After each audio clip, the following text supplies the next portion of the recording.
नमस्कार दोस्तों, कैसे हैं आप? मैं हूँ गौरव और ये है ट्रांसफॉर्मेशंस। इस वीडियो में हम बात करेंगे किस तरीके से जो न्यू एज क्विक कॉमर्स है या क्विक कॉमर्स कंपनीज़ हैं, जो कि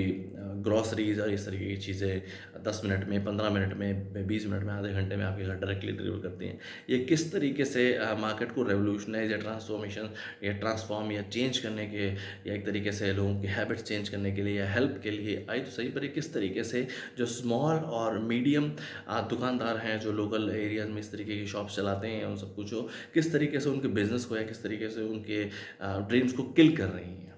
ये सब कंपनियाँ इस तरीके से ऑपरेट करती हैं कि इनके डार्क स्टोर्स होते हैं। भले ही वो नामी गिरामी कंपनी आप सब ज़ेप्टो है, ब्लिंकिट है, इंस्टामार्ट है, अमेज़न मिनट्स हैं और भी इस तरीके की बहुत सारी क्विक कॉमर्स कंपनीज़ हैं जो कि आपको ग्रोसरीज़ जल्दी-जल्दी डिलीवर करने की कोशिश करती हैं, या उनकी यूएसपी भी यही है कि वो जल्दी-जल्दी आपके ऑर्डर्स को डिलीवर करती हैं आपके घर पे। तो ये सब कंपनियाँ इस तरीके से ऑपरेट करती हैं कि आपके आस-पास के 2-3 किलोमीटर में डार्क स्टोर्स खोलती हैं। डार्क स्टोर्स एक तरीके के स्टोर्स हैं, इनके वेयर हाउसेज़ हैं, जहाँ ये इस तरीके की सारी अपने जो ग्रोसरी प्रोडक्ट्स हैं, जो डे टू डे यूसेज की हैं उस पर्टिकुलर एरिया की,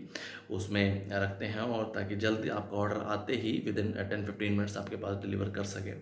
पर उसी के साथ अगर आप इसके ऊपर डेटा भी देखेंगे तो किस तरीके से ग्रो हो रहा है ये। लगभग 2020-21 के फाइनेंशियल ईयर में इनका जो ओवरऑल मार्केट वैल्यू थी वो 260 करोड़ करीब थी, और अभी जो रिसेंटली एक रिपोर्ट आई उसके हिसाब से 2024-25 के फाइनेंशियल ईयर में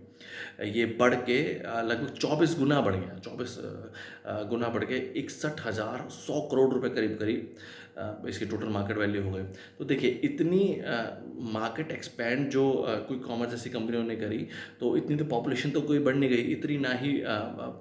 लोगों की ज़रूरत या कंज़प्शन इतनी बढ़ गई। ये ओवरऑल क्या है कि वो जो उस तरीके की दुकानदार हमारे जो भाइयों ने अपनी छोटे-छोटे दुकानें खोल रखी हैं गली मोहल्लों में या छोटे एरियाज़ में, उन सबको किल करके, और एक एक अभी रिसेंटली डेटा भी आया था जिसके अंदर ऐसा पता चला कि ओवरऑल पिछले 1 साल में लगभग 3 लाख दुकानें, ऑल ओवर इंडिया का ये डेटा था, 3 लाख छोटी दुकानें, किराना की दुकानें बंद हो गई इसी वजह से, क्योंकि आजकल ज़्यादातर लोग अपने ऑर्डर्स ऑनलाइन से ही मंगाते हैं, तो उन छोटी-छोटी दुकानों की सेल नहीं हो पा रही है। जबकि इनिशियली इन सब कंपनीज़ या इनिशियली इन सब स्टार्टअप्स का यही कहना था कि हम इस तरीके की प्रॉब्लम स्टेटमेंट को सॉल्व करेंगे या प्रॉब्लम सॉल्व करेंगे इस तरीके के इश्यूज़ को, और इस किराना वाले की इन सब जो बेसिक इश्यूज़ हैं या फिर जो ये क्विक कॉमर्स है इसको रेवोल्यूशनाइज़ करेंगे। पर इन्होंने अपने डार्क स्टोर्स खोल के इस तरीके से अपना खुद का ही एक नया सेगमेंट किया, जिससे कि जो पुराने